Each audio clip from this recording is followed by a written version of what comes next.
Republican Congresswoman Nancy Mace of South Carolina joins us live. Congresswoman, good to see you. Welcome. Good afternoon.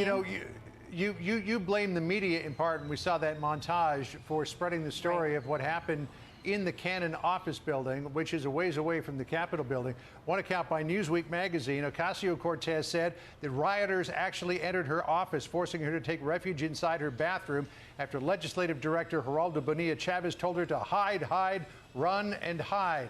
You were down the hall. What actually happened that day? Right. I was actually 2 doors down. My office is 2 doors down from AOC. And not at one moment during the events of January 6th did any rioter or any insurrectionist come down the hallways where our offices are located. I initially, took to task the press for making these claims, taking these claims to apocalyptic levels. And all I did was state the facts. I live in reality. I deal with facts and not fiction.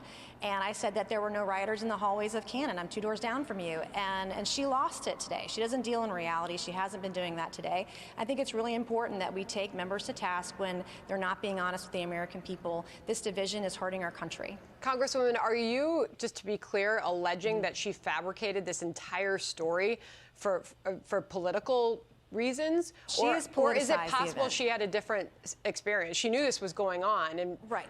I'm not going to discount the trauma. I felt the events that day, they were traumatic. I've been very strong and vocal about that. I felt like I was a sitting duck. I felt like my life was in danger. These are all things that I've said. I sent my children home early that week because I was worried about violence that might transpire on Wednesday, January 6th. But at no time were there rioters at our doors banging to get in. And I think that, also attacking the Capitol Police this week, she did that earlier this week, she did that last month. The only thing standing between us and the rioters in our office building were the Capitol Police, and they were outnumbered.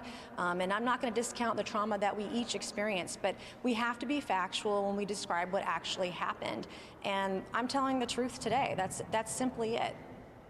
Alexandria Ocasio-Cortez tweeted a whole bunch about this yesterday. I want to show the one about her saying it was the latest manipulative take on the right. They are manipulating the fact that most people don't know the layout of the Capitol complex. We were all on the Capitol complex. The attack wasn't just on the dome. The bombs Trump supporters planted surrounded our offices, too.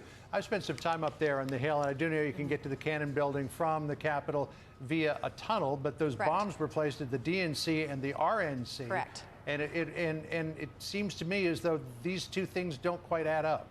Right, and I'll be the first one to admit, I walked by the RNC headquarters on my way to the office that morning, later to find out there was a pipe bomb that was planted there.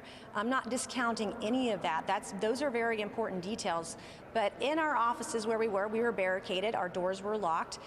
We had to evacuate twice that day, and the Capitol Police came around to each office, just like AOC's, and asked us to do that for our own safety because of the threats at the DNC and the RNC. Many of us were stuck in the tunnels under the Capitol at one point. And even I read police reports 2 weeks ago where some of the rioters knew that some of us were stuck down there, and they were looking for a way to get down there. So these are all serious things, but we've got to realize that they were not in our hallways. They were not at our doors banging to get in. That didn't happen. We were locked in our office, being silent, listening to sirens of law enforcement coming to the rescue for 6 hours that day. And to be clear, we just had a map up on the screen that clearly showed out the very different locations of the building where the riots were happening and where you and your fellow congresswoman were in your offices, about a 10-minute walk, as it's been described to me. The AOC responds to this, and if I could just get you to respond to her, because she's calling you deeply cynical, and says that this is a disgusting attack that you've launched on her, directly tweeting at you. As the Capitol complex was stormed and people were being killed, none of us knew in the moment that what areas were compromised. You previously told reporters, she says to you, yourself, that you barricaded in your office, afraid you'd be hurt. I believe you just said that on the record here as well. You can comment on that and respond to her, but I'll also ask you why you feel this is a fight you so strongly want to engage in.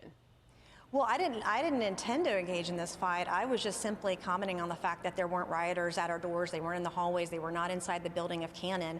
I think that was an important detail because the way that the media was portraying this and the threat that was on her life, and using the words like murder this week. Why do you think she, as you're alleging, she fabricated the story about the rioters being in the hallways? Why do you think she would do that? Well, I mean, she's very good at politicizing events to her advantage, and that's what's going on today. We've seen it throughout her tenure in Congress, and these are the reasons why Americans are fed up with politics today. Seeing the culture of personality in both parties continually dividing our country. We have real work to do, and just look yesterday and today being distracted from the work of the people. We have people out of jobs, we have kids that aren't back in school, and we have vaccinations that need to get to vulnerable and compromised Americans so we can stem the tide of COVID-19. These aren't the things that we're talking about today, because we're dealing with literally, like, I feel like I'm in an episode of Jerry Springer right now. It's a circus, and we're paid a lot of money to do a job, and I'm here to work, and that's what we need to be doing. That's what each of us need to be focusing on today going forward for the remainder of our term in Congress.